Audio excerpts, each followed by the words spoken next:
Welcome to D6. This is professor Vinod Kumar. మిత్రులు, professor Prabhanjan Yadav నేను కలిసి అనేక సందర్భాల్లో అనేక సమావేశాల్లో బహుజనోద్యమానికి తెలంగాణలో సామాజిక న్యాయం, తెలంగాణలో బహుజన ఉద్యమం, తెలంగాణలో రావాల్సింది బీసీ ముఖ్యమంత్రి, బీసీల రాజ్యం, బీసీల తర్వాత ఎస్సీలు, తర్వాత ఎస్టీలు, తర్వాత మైనార్టీలు, మహిళలు ముఖ్యమంత్రి కావాలి, రాజ్యాక అధికారం బహుజనుల చేతులకు రావాలని చెప్పేసి అనేక సమావేశాల్లో తెలంగాణ ఉద్యమంలో ఆయన ఉద్యోగం రాజీనామా చేసి తిరిగి మళ్ళీ తెలంగాణ విశ్వవిద్యాలయంలో మళ్ళీ చేరి అక్కడ ఉద్యోగం చేసి రిటైర్డ్ అయ్యాడు అసిస్టెంట్ ప్రొఫెసర్ గా. తర్వాత తను 22 సంవత్సరాల వరకు బ్రతికి చనిపోయాడు. 60 వరకు అందులోనే రిటైర్డ్ అయ్యాడు తెలంగాణ విశ్వవిద్యాలయంలో. మొదటగా ఢిల్లీలో ఉండి తెలంగాణ ఉద్యమానికి ఆయన ఇన్ఫర్మేషన్ దాంట్లో పనిచేశాడు.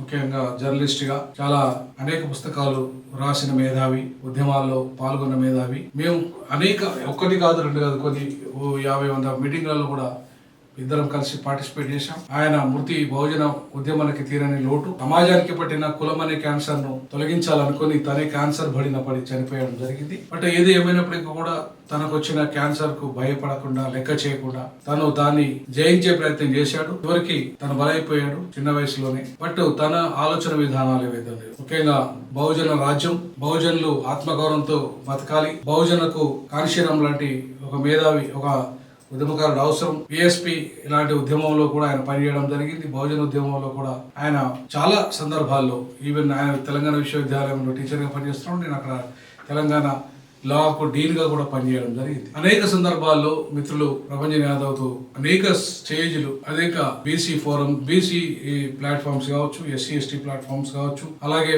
మైనారిటీ ప్లాట్ఫామ్స్ కావచ్చు, ఇంటెలెక్చువల్ డిబేట్స్ కావచ్చు, తెలంగాణ ఉద్యమం కావచ్చు, సామాజిక న్యాయం అంశాలు కావచ్చు, మండల మహోద్యమం కావచ్చు, గద్దర్ తదనంతరం జరిగిన కార్యక్రమాల్లో కావచ్చు, గద్దర్తో కలిసి పనిచేయడం కావచ్చు, గద్దర్ నేతృత్వంలో అనేక తెలంగాణ జనసభలో గాని ఇలా అనేక విషయాలలో ఆయన చాలా తన పాత్రలు సుదీర్ఘంగా తెలంగాణ జనసభలో వెల్లిలలిత గారితో, తర్వాత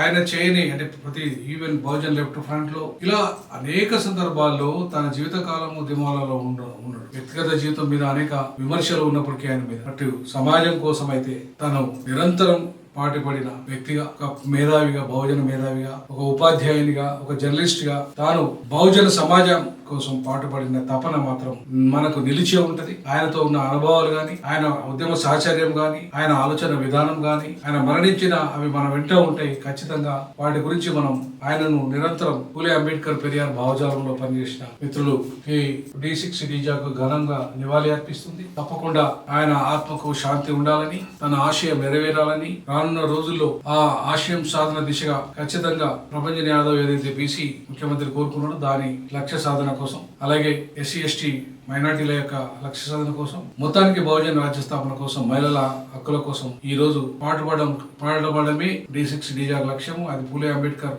అండ్ పెరియార్ వారసునిగా రానున్న రోజుల్లో రానున్నదే బహుజన రాజ్యం అనే స్థాపించేది, బహుజన రాజ్యం వచ్చేది చివరి ముఖ్యమంత్రి మౌలానా చెప్పినట్టుగా ఈ రేవంత్ రెడ్డిని చివరి ముఖ్యమంత్రిని చేసి బీసీని ముఖ్యమంత్రి చేసే సాధన దిశగా అడుగులు వేయాల్సిన అవసరం ఇవాళ బహుజన సమాజం మీద ఉంది, బహుజన మేధావి వర్గం మీద ఉంది, బహుజన ఉద్యమకారుల మీద ఉంది. పాపం అట్లా ఆయన గలము విప్పి మాట్లాడగలిగాడు, ఇంటర్వ్యూలు చేయగలిగాడు, ఉద్యమంలో పాల్గొన్నాడు, అనేక ప్లాట్ఫామ్లు తయారు చేశాడు, అనేక రాజకీయ పార్టీలతో పోయాడు, వాళ్ళతో మాట్లాడాడు. సో కాబట్టి ప్రొఫెసర్ ప్రభంజన్ యాదవ్ తన యొక్క కృషిని మనం ఎలకాలం గుర్తుపెట్టుకోవాలి.